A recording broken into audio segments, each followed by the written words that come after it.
بسم الله والصلاة والسلام على رسول الله. مرحبا بكم في قناتكم قناة الطبخ أسهل مع أم يونس، ومرحبا بالمشتركين الجدد، ونقول لكم شرفتوا القناة تاعي. اليوم يا العزاز جبت لكم البراونيز. اليوم محبي الشوكولاتة راح يفرحوا بزاف، وهاد الوصفة يا البنات الوصفة الأصلية. البنات تجربوها وراح تنجحوا فيها بإذن الله. شوفوا يعني البنات كيفاش جاني البراونيز من الفوق يبري وجا مشقق، يعني هذه هي العلامة باش تعرفوا باللي البراونيز تاعكم ناجح. وقد ما يقعد البراونيز يبات قد ما يزيد يولي يعني ألد وتنقصلو الحلاوة تاعو. نبداو على بركة الله.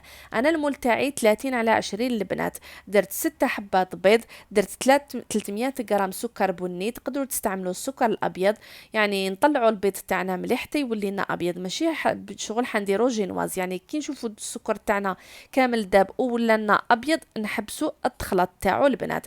نروحوا للشوكولاتة. هنا درت 400 غرام شوكولاتة سوداء و200 غرام زبدة نخلوها تذوب. درت 20 غرام تاع الزيت، ومن بعد نروحوا نضيفوا الشوكولاته تاعنا، يعني نخلوها تبرد شويه ونبداو نضيفوا بالعقل بالعقل. لازمنا نرفعوا قبل درجه الحراره البيض، يعني باش نبداو نضيفوا باقي الكميه. نروحوا للفارينه. درت 120 غرام نغربلوها. هاد البراونيز البنات ما فيهش لا ليفر، صافي ما ديرولوش.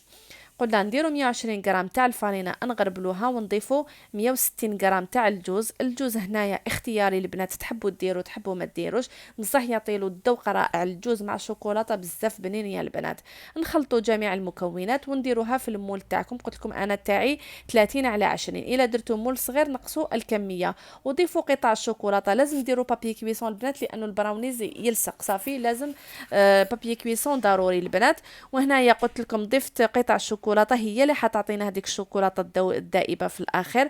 وكي نقطعوها البنات نخلوه يبرد قبل، والموس تاعنا ندخلوه في الماء سخون ونمسحوه يعني بسيرفيات باش نقطعوه هنا باش يجينا التقطاع تاعنا نقي، ما يجيش يعني ما يتخرب لكمش التقطاع.